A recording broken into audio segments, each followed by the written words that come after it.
Their name means those who face death. They're the Peshmerga, the Kurdish soldiers who are fighting ISIS in northern Iraq. And they've had some significant victories, but they say they need much more help from America if they're going to defeat the Islamic killers from ISIS. CBN's Gary Lane visited with the Peshmerga soldiers and government officials to get the inside story on the fight against ISIS and what it will take to win. Meet the Peshmerga, frontline fighters protecting Iraqi Kurdistan from the Islamic State. This experienced soldier joined them in 1982. He's fought in many battles, mostly against Saddam Hussein's army. Fighting against Saddam was different than fighting ISIS. With Saddam, we fought against an army. The ISIS terrorists are cowards because they are killing women and children. Other Peshmerga troops agree. The Islamic State fighters are terrorists. They are animals. We are fighting for the whole world. We will never, ever kneel down to them. We are thankful for the American help. ISIS is not a professional army. We've been fighting them bravely and defeating them. Thanks be to God. We're at Tiger Camp. This is the most forward Kurdish army Peshmerga base camp, not far from the city of Mosul. Now, talking to these soldiers, these troops here, they've told me they can defeat ISIS, but what they really need to do that is American advanced weaponry. Sirwan Barzani is the nephew of the Kurdistan president. He commands the Peshmerga in this part of Iraq. My sector is more than 130 kilometers long, but we don't get any new weapons on ground in our hands. What we need heavy machine weapons. We need the big calibers. We need anti-tanks. We need the same our enemy, the terrorists, they're using against us. Some of the rifles used by the Peshmerga are more than 30 years old. So why don't they have new ones and more advanced weaponry promised to them by the United States? I pose that question to the Kurdistan Foreign Relations Director.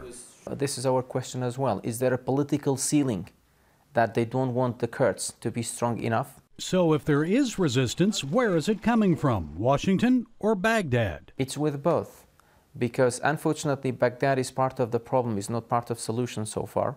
Before stepping aside last year, former Iraqi Prime Minister al-Maliki reportedly gave hundreds of millions of dollars to Shia militias for the fight against the Islamic State. Current Prime Minister al-Abadi has agreed to send $1 billion to the Peshmerga. But that's for salaries, not advanced American weaponry. And neighboring countries, Iran and Turkey, fear a well-armed Kurdistan might declare independence from Iraq and then threaten them. But the Deputy Speaker of the Kurdistan Parliament told me stronger forces would be good for those countries by defeating ISIS and bringing stability to the region. Though we have made progress in talks with Turkey, we have not convinced them of this. We hope to persuade them that a stronger Kurdistan will help regional security. The Iraqi military is fighting to win the city of Tikrit back from ISIS. And once Tikrit is liberated, the Iraqi military will set its sights on freeing Mosul from ISIS control. The Kurds say they'll join Iraqi forces in that battle if asked. Hundreds of their Peshmerga troops have already died fighting ISIS, and they say without the advanced weapons they need, many more may die in Mosul and elsewhere in Iraq. If we give life, why we are not receiving heavy weapons to protect this life and to make a decisive war against ISIS and to make it as quickly as possible. Gary Lane, CBN News, Malakara, Iraq. Great report, Gary. Ladies and gentlemen, it's time we stop this fiction that somehow that bunch in Baghdad are the ones that are the responsible agents in Iraq. The Kurds are fantastic people. They have set up a wonderful enclave. It is an enclave of democracy and freedom. And the Peshmerga are brave fighters. And we are not giving them arms. We're passing everything to that group in Baghdad, many of whom are as dishonest as they can be. And as you know, the Maliki favored the Shias over the Sunnis, and therefore the Sunni troops in the army revolted, and you wondered about those mass defections. Well, that's how come they didn't have good leadership, because of the mess in Baghdad. We should send arms directly to the Peshmerga, and we should do everything right now to release those arms, give those people something to fight with, and they will defeat ISIS. Well, here at home, Republicans worry that President Obama could come up with a bad deal with Iran over its nuclear program. And the fight over that treaty is heating up in Washington. Charlene Aaron has that story from the CBN newsroom. Here's Charlene. Pat, 47 Republican senators are sending a letter to the leaders of Iran. They argue that any nuclear deal they cut with the U.S. under the Obama administration will expire the day he leaves office.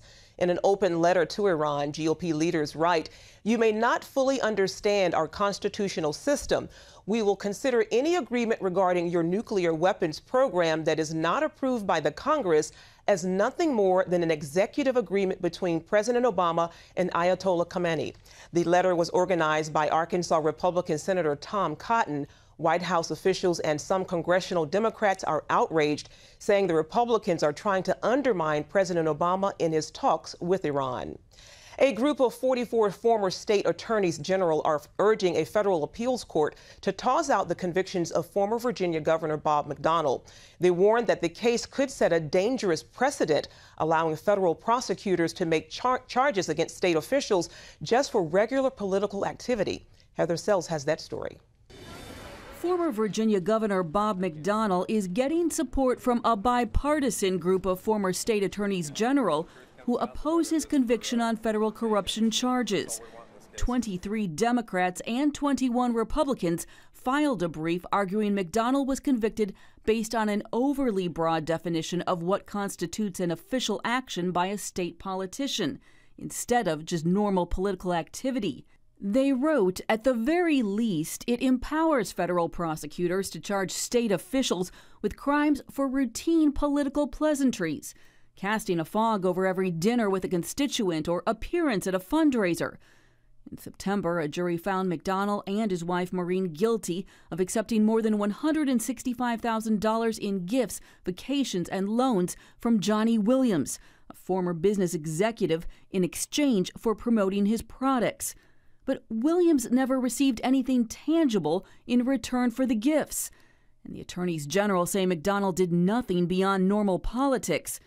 They say if the convictions stand, attorneys general will be hard-pressed to advise their clients whether their activities previously thought innocent now carry the threat of federal criminal liability. The former governor was sentenced to 2 years in prison. His wife was sentenced to 1 year and 1 day. After the sentence was handed down, McDonnell apologized for his mistakes, but said he didn't violate his oath of office and will continue to fight to prove his innocence. Most importantly, I want to say that I have immense faith in the justice system, but I have tremendous faith and trust in the providence of the Lord Jesus Christ and his ability to mete out justice, and so that is my hope for ultimate vindication. Meanwhile, 6 former Virginia attorneys general, including 4 Democrats, filed a separate friend of the court brief saying they would not have come to the conclusion that the actions taken by McDonnell were illegal.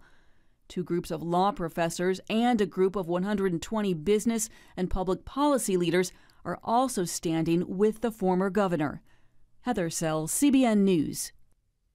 And McDonnell is currently out on bail awaiting oral arguments for his appeal. Those are set to begin in May. Pat?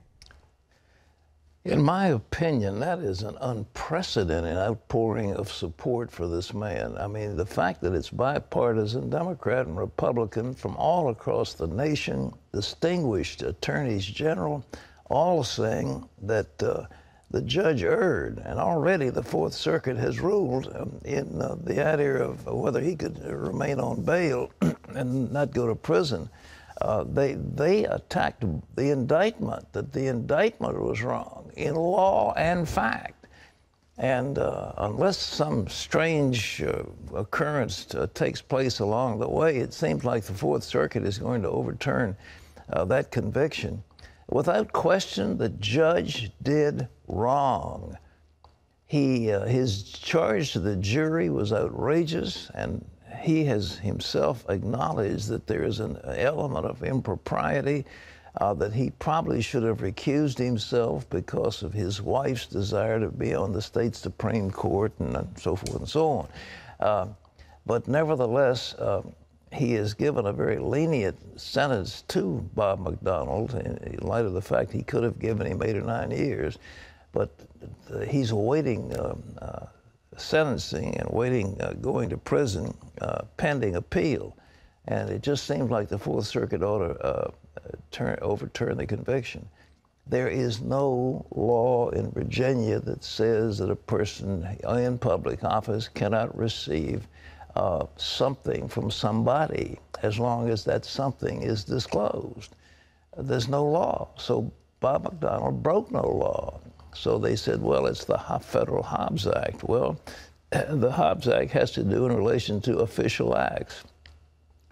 Does inviting somebody to lunch, is that an official act? Well, of course not. And these attorneys general said this whole thing is outrageous. And not only that is that outrageous, but the Justice Department is going to work on Senator Menendez, a Democrat in New Jersey who disagreed with the president in relation to Israel and Iran.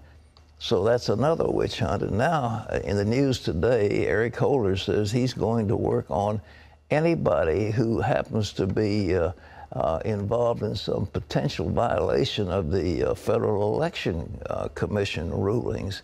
And these things have been always civil. Now they're trying to make it criminal. The Justice Department is out of control under this man, and something's got to be done to rein it back in. Charlene? Pat, a diet based on vegetables, along with some fish, could significantly cut your risk of colorectal cancer. And that's not all. A vegetable-based diet could also cut down on your chances for other cancers, along with severe health problems like diabetes, heart disease, obesity, and high blood pressure. That's according to recent research from Loma Linda University, published by the Journal of American Medical Association.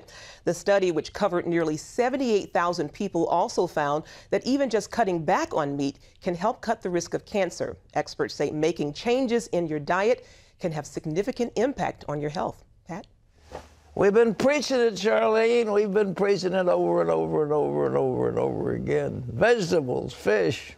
Wow. South Beach diet. Stay healthy. Stay healthy. Exactly. But all those things you get, colorectal cancer and type 2 diabetes, is this horrible. You run the list of all these terrible things that happen to you on account of what you eat. Wow. The University of Oklahoma has kicked out a fraternity after a video of a racist chant by its members went viral. The video shows several members of the Sigma Alpha Epsilon chapter taking part in a chant that included a racial slur. It referenced lynching and indicated that black students would never be allowed to join the fraternity. The video went viral Sunday night after it was texted anonymously to a group of African-American students on campus. The American missionary abducted from a school in Nigeria last month was released over the weekend and is safe. The Free Methodist Church USA says 71-year-old Phyllis Sortor was turned over to them Friday. Armed men abducted the Seattle woman from the Hope Academy on February 23rd and demanded a nearly $300,000 ransom. The church released a statement about her release, but did not give details of how it happened. And you can always get the latest from CBN News by going to our website at cbnnews.com.